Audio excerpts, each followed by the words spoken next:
Welcome to our stay at the Doubletree by Hilton in York. This hotel was about a 20-minute walk from the station, which we managed to do with a wee one and all the luggage, although 9 minutes in a taxi.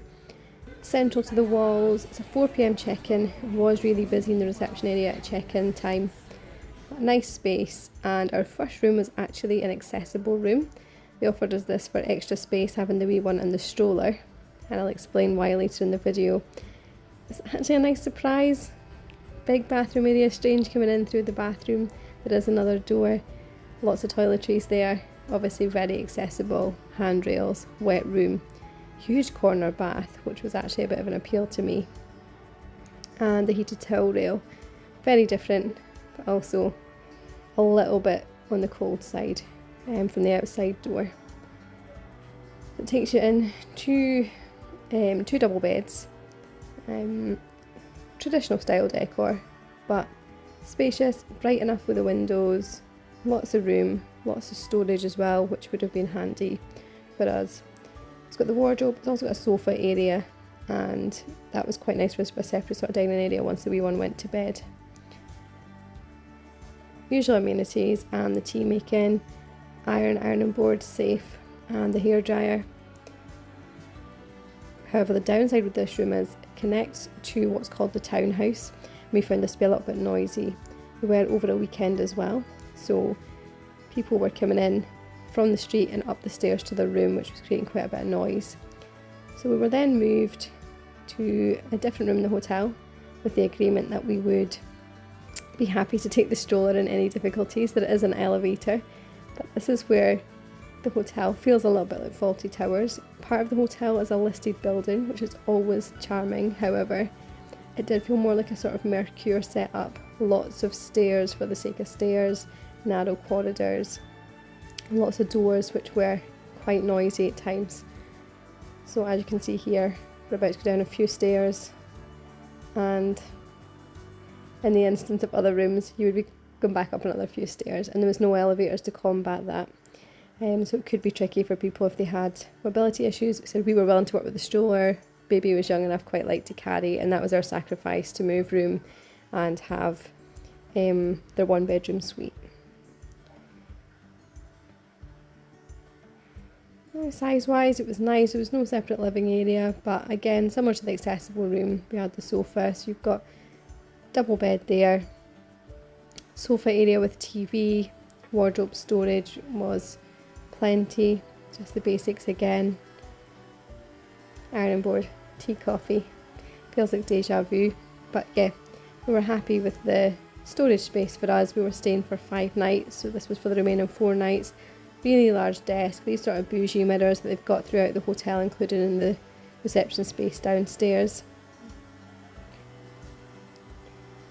And the view wasn't much, straight out to the roof. The sort of courtyard, everything's in a square in this building. Bathroom, again, was a pleasant surprise. Big corner bath, which I just always find nice. We've got a shower room at home. I love going away and getting a bath, but still bath, overhead shower, again with the mirror, toiletries and amenities that you would expect. And you have 2 elevators on that floor, so one leads closest to the restaurant for breakfast.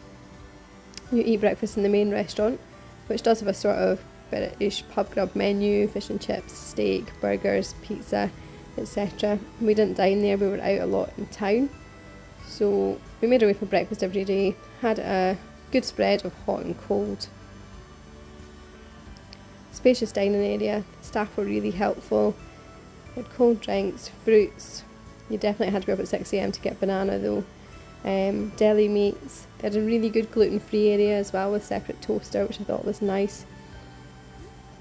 Oats and a selection of pastries. Again, if you wanted to get those little custard pastries, you probably had to be up at 6:30, but otherwise lots of choice, and we were quite happy with the hot options as well. We enjoyed our stay in York. The hotel's close to the attractions. Across the road is the entrance to the city walls, and it's close to other attractions such as York Minster. I think generally it holds a good price in York, although we had a point stay, 5 nights for the price of 4 at 170,000 points. Hopefully you found this video helpful. Pop any questions in the comments, and thanks for watching. See you soon.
No real complaints about this hotel. It was a good stay. You're close to the walls. Entrance to the walls is literally across the road from the hotel, and the other tourist attractions like the Minster nearby. I think that the city always holds its price for tourism, but overall wouldn't complain about our stay, but probably wouldn't return to the hotel either.